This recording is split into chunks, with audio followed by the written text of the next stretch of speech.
At alam niyo ba, Bieros? May kakanin dito sa Capiz na ang pangalan hango sa tawag ng pagmamahal sa mga kababaihan dito. Ito ang Inday-Inday.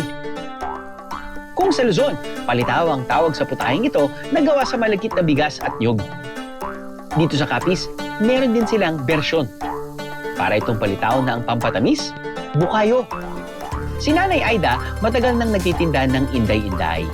Natuto ako magawa ng inday-inday sa kay lula o kay lula ko.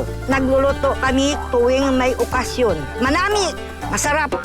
Ang giniling na malagkit na bigas, bibilugin ng korting hinlalaki. Pakukunan ito at kapag lumutang na, kudyat na luto na ito. Sunod namang iluluto ang bukayo.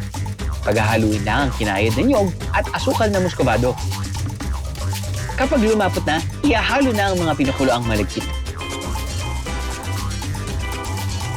Ganun lang kasimple at luto na ang Inday-Inday. So ito yung itsura niyan. Pero how they pack it ay ganito, individually packed. And as you can see, I'm just assuming, yung glutinous rice ay parang may shape ng bilo-bilo, pero parang balls or medyo oval. So unang tingin, akala mo sobra siyang tamis. Pero actually, pag minunguya mo na kinakain mo na, saktong tamis na siya. Lalo na makikita mo yung, ba't tawag dito, parang bukayo, no? Bukayo. Caramelized buko shreds, parang ganun. And hindi siya sobrang tamis. 25 pesos ang benta kada isang balot ito.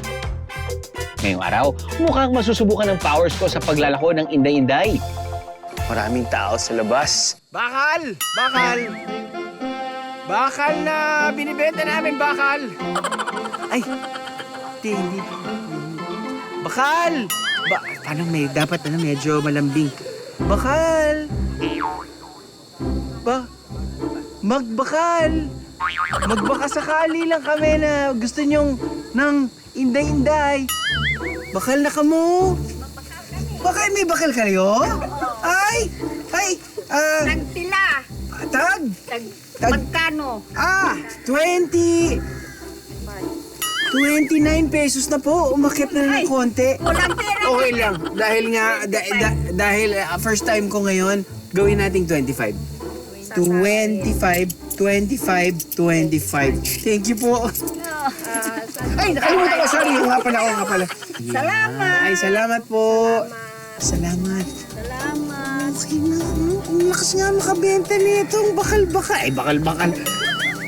Inday. Salamat po. Inday. Ay, Inday. Bakit niyo po ba parating binibili ang Inday-Inday? Kasi masarap eh. Masarap? At matamis. Matamis. Pwedeng panghimagas. Anong oras po kayo bumibili ng Inday-Inday? Sa hapon. Sa hapon. Para merienda. Pero parang napipilitin lang naman yata kayo. Parang ayaw niyo naman yata sumubo. Talaga nga, ma'am. Sige nga. Manamit. Manamit yan? O sige, tingnan ko nga kung namit. Wow, namit. Ano, nabiting ka sa biyahe?